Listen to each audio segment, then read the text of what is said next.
notre système d'intégration fonctionne de plus en plus mal. Pourquoi? Parce que nous avons trop d'étrangers sur notre territoire et que nous n'arrivons plus à leur trouver un logement, un emploi, une école. Et ça veut dire quoi? Qu'il faut en accueillir moins concrètement? Exact. Dans quelle proportion? Je vais vous le dire très exactement. Je considère que pour relancer dans de bonnes conditions l'intégration, il faut diviser par 2 le nombre de gens que nous accueillons. C'est-à-dire de passer de 180 000 aux alentours de 100 000.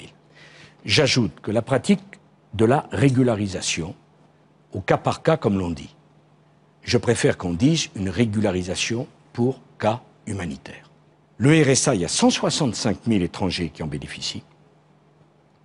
Et le minimum vieillesse, 20 000 étrangers qui en bénéficient. Nous allons mettre pour les deux des conditions de présence sur le territoire et d'activité, de travail, 10 ans de présence sur le territoire et 5 ans d'activité pour bénéficier du RSA.